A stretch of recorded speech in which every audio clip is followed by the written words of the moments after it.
کتا سو خیال وکړي زه وړوکی وم په خبرو پوهېږئ زه وړوکی وم نو موږ به د شلتالانو ګټ کې راټولول او په دې باندې به بیا لوبې کولې نو واړه و چا راته ووایي چې په هغه زمانه کې دا د اوس په اسلام آباد نومي ښی دی په جنګیر پوره کې د ډمو بازار اوس پکې دا چوغې موغې او دا کپڑے دا خرڅي اسلام آباد نومي پیښه اسلام آباد آسان نوم دی په هر ځای خلک پنډای کې هم په اسلام آباد نومي ښی دی کار څه پکې کېږي خو اسلام آباد دی دا د ډمو بازار مالکان ووایي چې راځئ دا ډمې شلتالان ډېر خوري او هلته ډېر ګټ کې پراته نو راټول به کو نو مونږ لاړو د ډمو بازار ته په لاندې کوڅو کې هم شلتالانو ګټ کې راټول نو یو ډمه جاري بلخانو کې بناستې وې تاسو د هلکانو ته پته نشته زړو زړو لیدلې وې نه زمونږ د دې کلي نن هغه وخت کې یو لیدلی اوس هم چې راشي ما ته مخامخ دا سترګې داسې ټیزنې غوندي نو یو ډمه جاړي نو یو بلې ورته آواز وکړو په دې بلخانو کې به دا ډمې داسې په کړکۍ کې ناستې وې ځان مان به جوړ کړی و خلک به وله تله راسه نو یو بلې پې آواز وکړو ویل ولې جاړې نو هغې ورته وایي چې اینې مخامخ پلانی ډمه چې ده ما ته وایي چې ته توبه وباسه نو ویلې زه لا پیدا هم نه ومه چې دا راوتې ده او ډمه شوې ده نو دا توبه نه وباسي او ما ته وایي چې ته توبه وباسه په کار خو دې ته دي چې اوس زړه شوې ده چې دا توبه وباسي نو عزیزانو یو ډمه بل ډمې ته ویلی شي چې ته توبه وباسه یو بزرګ ته چا زوی راوسته وی چې دا ماشوم مې ګوړه ډېره خوري غاښونه یې ټول خراب شو هغه وی سبا یې راوړ چې سبا یې راوسته نو ورته ویل چې بچیه بیا ګوړه مه خوره ویل ښه نو ورته وی صاحب دا ټکې خو پرون هم تا ورته کولی شو زه دې بیا ولې را په عذاب کړم ورته ویل بیا مې ځکه را په عذاب کړي چې پرون ما په خپله ګوړه خوړلې وه نو که ده ته مې ویلی دی چې ته ګوړه مه خوره نو په ده بیا څه اثر کړی نو عزیزانو عرض مې دا چې نن د ملک واګي چې د چا په لاس کې د دې قماش خلق کومو کرتوتونو کې چې په خپله مبتلا دي د هغه کرتوت که ما ته ووایي چې ته دا کار مه کوه نو په ما به اثر وشي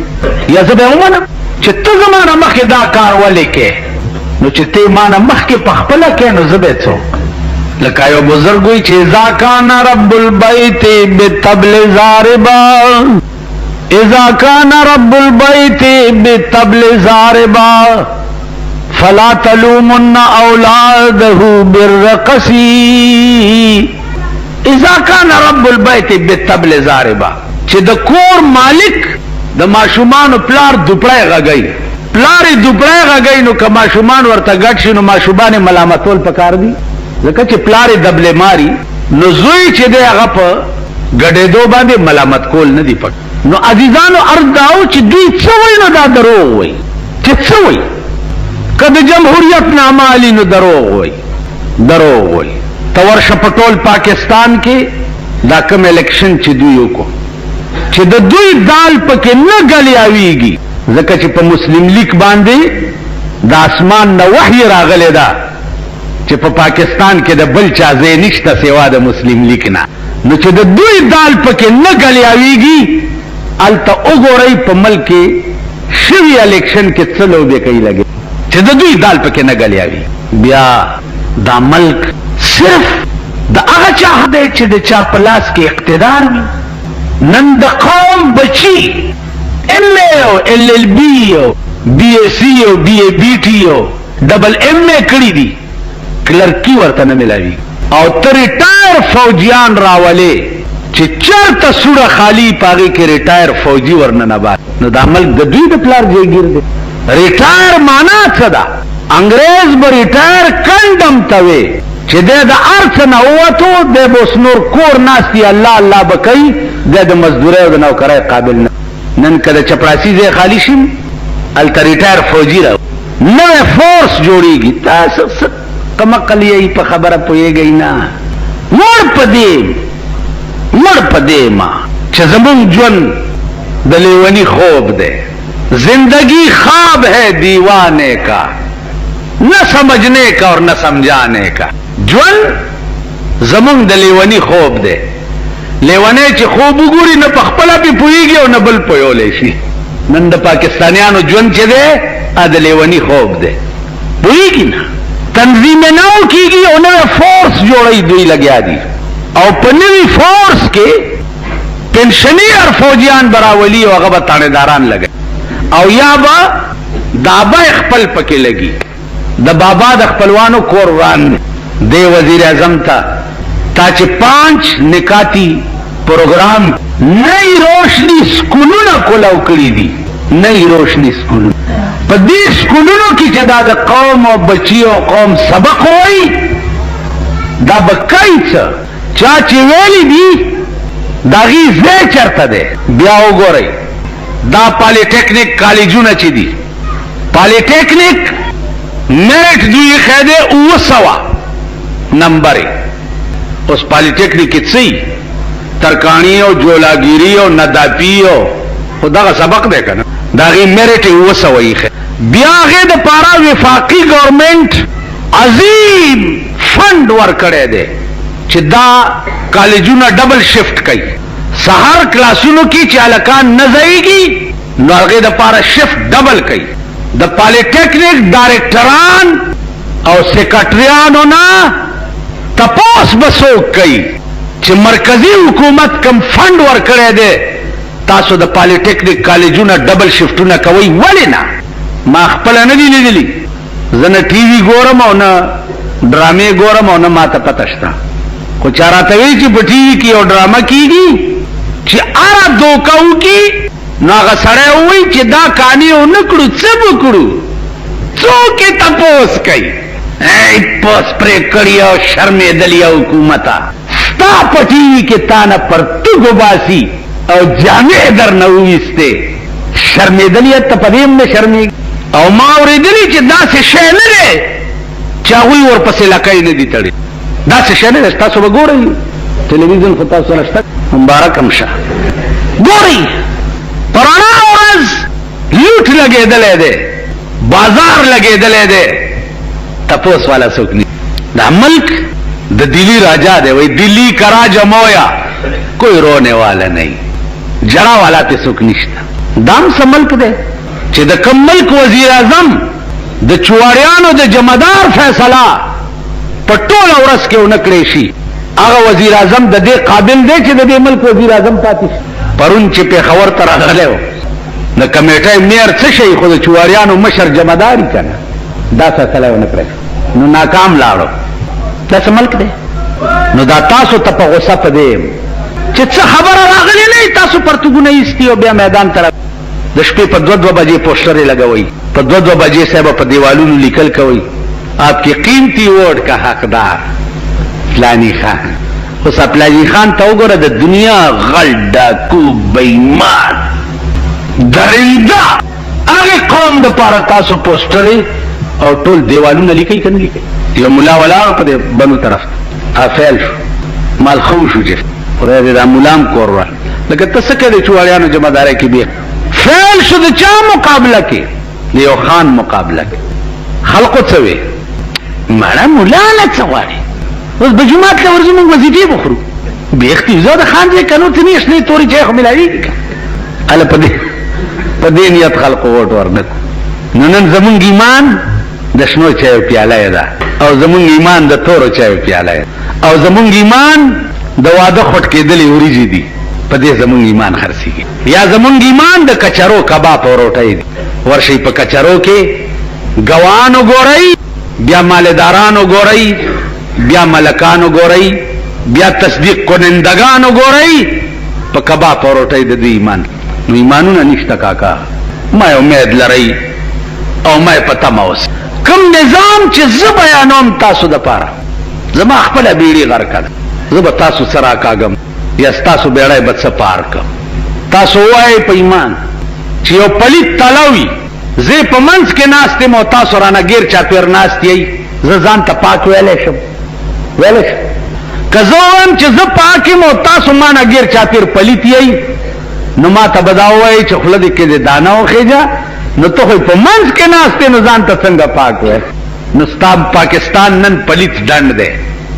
مونږه په منځ کې ناشت ځان ته پاک نشو ویل نو عزیزانو عرض مې داو چې انسان الله ممتاز کړي ولې دی د ټول حیواناتو نه الله دته امتیازي شان ولې ورکړی دی ځکه چې یوازې عقل د ژوند جوړولو دپاره کافي نه و هغې دپاره یو معین او یو مددگار پکارو یوازې عقل دا یو سړی پرون راغلی و 13 ورځو کې یو وفد راغلی MRCA فرانسیسی اسپتال دی په GT روډ باندې MRCA فرانسیسی اسپتال داغه مشره د فرانس انګریزه ده او دغه اسپتال چلی فرانسیان هغه کې ملازمان دي مسلمانان کابلیان بیماران وغیرہ وغیرہ هغه انګریزه پکې مسلمانان مستنه پریدي یا کده روجي نوموالي هغه ورپورې ډرامې کوي کده حج نوموالي یا ورپورې هغه انګریزه ډرامې کوي دا 13 ورځو کې یو وفد راغلی او پرون بیا دا یو سړی را نو ما هغه ته وویل چې بچیا دا د اسپتال دی د چا د فرانسیانو دی وی چاو مشره والا غیره لګلې ده وی چاو امداد والا غی ور کوي وی مالته په اعتراض کولې شری نظام امریکای اعلان دی غوښته کینو سفرې به وختي راغله او 200 کاله ته د تاج او تخت برتانیې لاندې غلام وي او سلوخ کاله وشو چې ته د امریکای غلام وي ستا خپل دي څه شي نو ما هغه ته وایي چې زه به تقریر کې وایم خو دوی دا زما مثالونه به ما اورېدلي چې یو شرمېدلی بل شرمېدلي ته نشي ویلی چې ته ولې داسې ویلی شي نو ستا د پاکستان حکومت وړاندې نه جامې وتې دي او دین او اسلام پورې خندا کوي ستا د پاکستان په محکمو کې افسران داسې تیر شوي دي چې په جماعتونو کې بانګونه بند کړي چې دا د شپې ما د خوب او باسي بانګونه بند کړي نوکران د بنگلو نه ویستي دي چې منځونه کوي نو لاړ شکور کې کېنه دا د منځونو ځای نه ستا د پاکستان افسران په مجلس کې ناس خلقو ته ویلي دي چې زه روجې نه نیسم واټ از روجه روجه سي ستا د پاکستان دا خسی مالداران دوی په مجلسونو کې ویلي دي چې مړه روجه خو هغه څوک نشتی چې وړه ورکړنی او دا ټکی هغه چا کړی دی چې پلارانې ما لیدلي و چې د هندوانو لوښي به وینځل او د هندوانو د دکانونو بورای به اوچتولې هغې سره د پاکستان د برکته چې پیسې رالې نو هغې وې روجه خو هغه څوک نشي چې وړه ورکړنی دا ستا د پاکستانیانو حال نو ته د فرانسیسیانو نه به څه ګیله کوې خو دي دي نه نو سړی پاتې نه دي روره په ملک صفا خبره ده سړی پاتې نه ایو کوچی له ښځې راغلې ویل خورې مبارک سه هغې ویل ولې ویل ابا دې ملک سه پلار دې ملک شو مونږ په دې قبایلو کې د ملکۍ پسې خلک ډېر زور کوي که نه جي او بیا دې قبایلو څه خاص پټکی ساتلی چې تحصیلدار صاحب سره ملاقات نو شمله ممله و که نه داسې ځان مانې غوړ کړی چې تحصیلدار له ورننه وځي ورته وایي کښېنه نو چې دی کور ته راشي نو کور ته وایي چې ښځې خدای پرستې چې صاحب له خو ورننه واتم که نه چې داسې خو کوس پاس راته وکتو و په پړسې کې کېنولم و خلا چې ډېرې خواږې خبرې راسره تحصیلدار اوس تحصیلدار څه تحصیلدار څه خدای په راستی که زه خو په پېښور کې په تحصیلدار پوزم پاکه کړم پوزه نو قبایلو کې تحصیلدار چې دی هغه هم د دغه اسمان نه راپرېوتې او کور ته چې را په حجره کې چې کښېني صاحب لا لاړ وم خوا چې ډېرې ذاتې دی ما وکړه په کرسۍ کې کښېنم نو کوچی ته ښځې رالې ویل خورې مبارک سه ویل ولې ویل ابا دې ملک سه نا کوچی ویر وکړو مخ یې ووالو ورته ویل خورې قیامت وی چې ولې ویل سړي ټول خلاص شو چې د ما ابا ملک سه سړی به چېرته پاتې نه شو چې زما پلار ملک شو نو وروره په پاکستان کې سړي خلاص دي تاسو راشئ دا ستا د دې صوبه سرحد هیلث منسټر هیلث پېژنئ څه ته وایي څه ته وایي هیلث یارېږئ نه زه بلا نه یم هیلث منسټر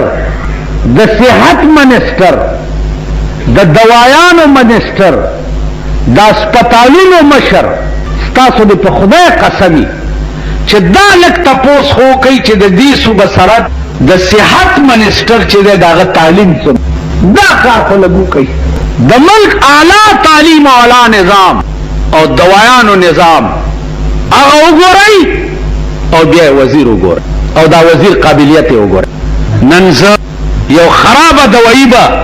تاسو راشي په کورونو کې دوايانې جوړيږي کورونو کې او دا کیمستانې خرڅي او بیا د متعلقه ډاکټر او ډاکټر سره ملاوي نو د کور جوړ کړي دوايي چې دا هغه ډاکټر په کمیشن باندې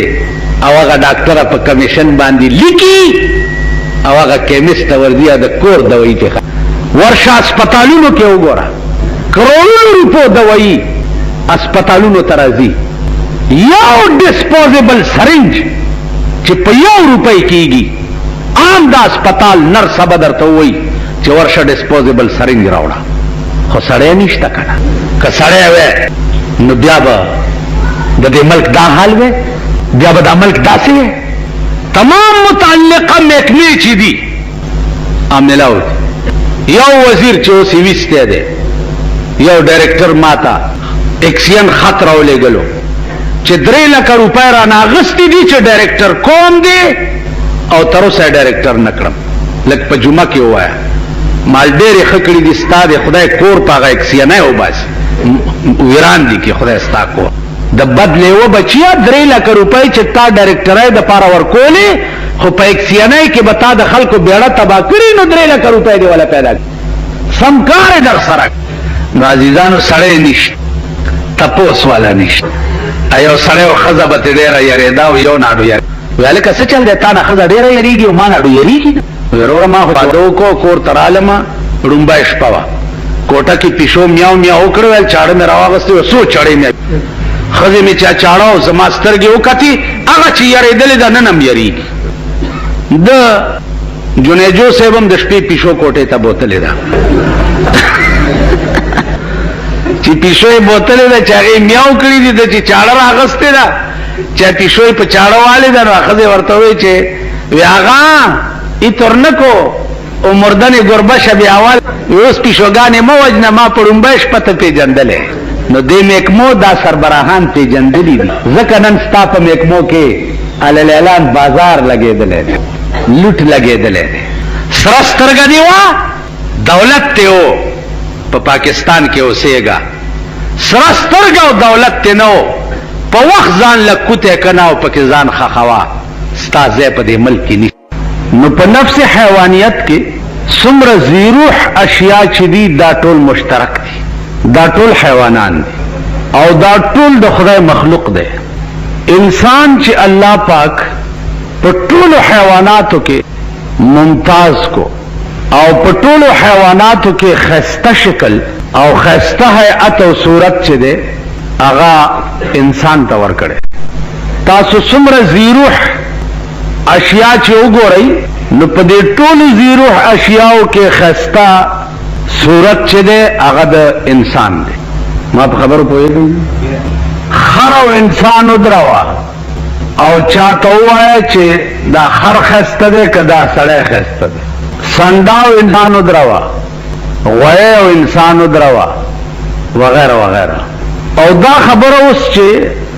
انسان په ټولو مخلوقاتو کې په خسته صورت پیدا دی نو دا خبره هم خدای کړې ده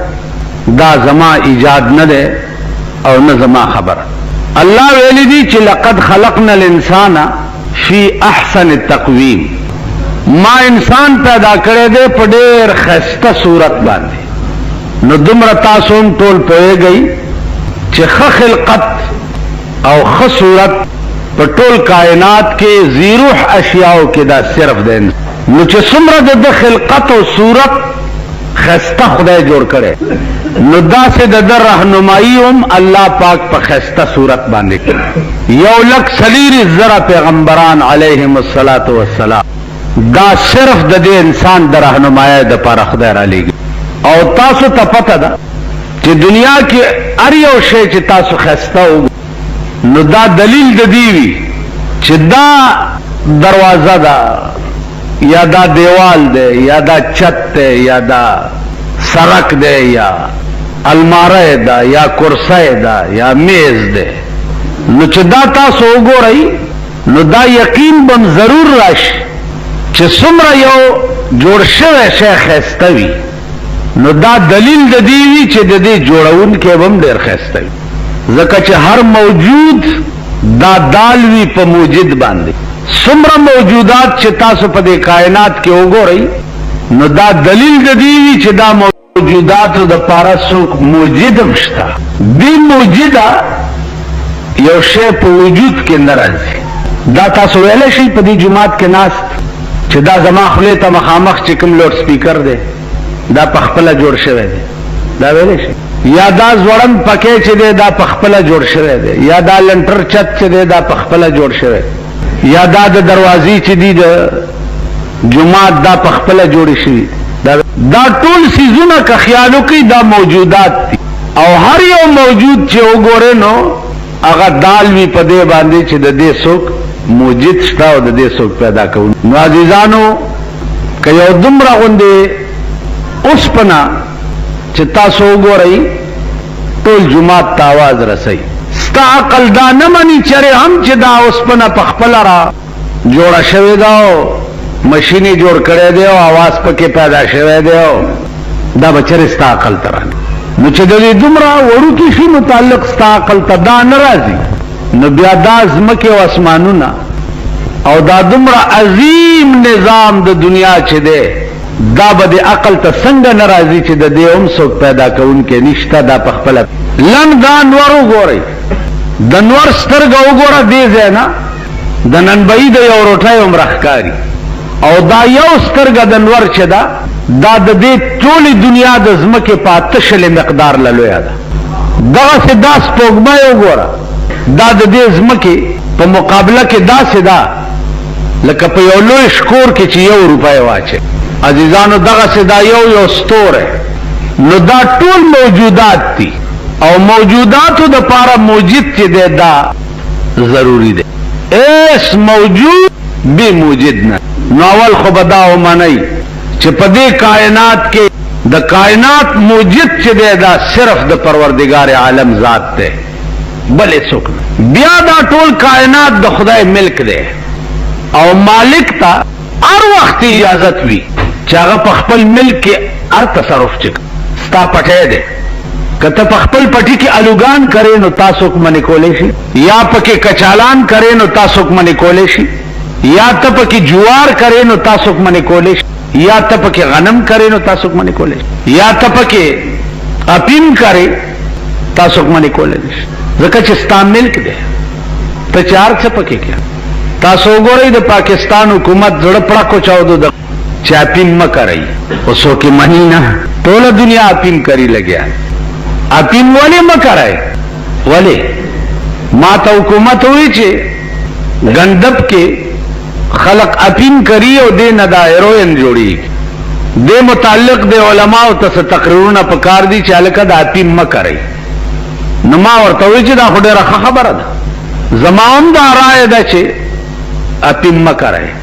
خو یو خبره درته کوم بیا خبره ده چې په پاکستان باندې نن حکومت چې د چا دی دا غوی د عقل جنازه وته ده هغې کې عقل نشته پوهېږي نه سبا پیژني او نه ماښام یو سړي ته چا ووی غلا دې وکړه بیړه دې غر کشه آخرت کې به څه کې هغه ورته ویلی چې آخرت کی خبر ہے کس کو آخرت کی خبر ہے کس کو یا تو آرام سے گزرتی آخرت چاته پته ده خبرې د دې دنیا کوه چې غلا مې وکړه ډېر مال مې ووالو مزې به پې کوم دنیا کې به خورم سکم او عیش به پې کوم د دې بدبخت قوم نظر چې دی هغه په آخرت باندې نه دی دوی وقتی طور مفاد ړانده کړي دي نو کم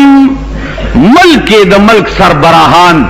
چې وقتی طور مفاد ړانده کړي وي دا هغه ملک انجام دا شي چې هغه وران شي ملک تباه شي یا خدایی آفت پر راشي یا بیرونی طاقت پر راشي او هغه ملک ته قبضه کی دوی سره به دا چل کی نو د دوی د عقل جنازه وته ده دوی یې په 16-15 او په شرم نه دي په دې نه پوهېږي چې دا کار زه کوم زه په دې شرمېږم خلق به څه وایي اوس دوی په خپل ځان کې ټیک دي دوی وایي چې خلق وینو مونږ ته به ووایي که نه چې دا شرم دی چې خلق شته نه نو مونږ ته به څه څوک وایي چې دا شرم دی خو هلکه مونږ په دې جومات کې چې دا څومره ناست دي او زم کمیس پرتوګو باسم بربند په دې منبر کې نما او تاسو کمیس پرتګ ویستی او بربند په دې جمعات کې ناشتي نو په ایمان وایي چې تاسو به ماته وایي چې ته بربند ولی یا زه بربند په منبر ناشتم او تاسو هم کمیس پرتګ وباسي او ټول بربند کې نه نو زه به تاسو ته وایم چې الکه بربند ولی ای ظالمانو جمعات ته زه به وایم درته که زه وایم چې تاسو بربند ولی ای جمعات ته نو ته به وایې چې ته موږ نه مخکې بیختي وو زه بربند ناشته نو عزیزانو نن قومم پرتګ ایستلی دی بربند دی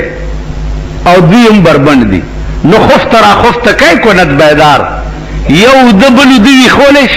یا یو بربند بل بربند تویلی شي چې هلکه ستا دا خانه ښکاري ویلی شي ورته که یو بربند بل ته وایي چې هلکه ستا دا ابوی دا ستا چې ښکاري نو عزیزانو قوم هم پرتګ ایستلی دی شرمېدلی نو حکومت وایي که موږ د شرم کارونه کوو نو دا قوم موږ نه مخکې شرمېدلی دی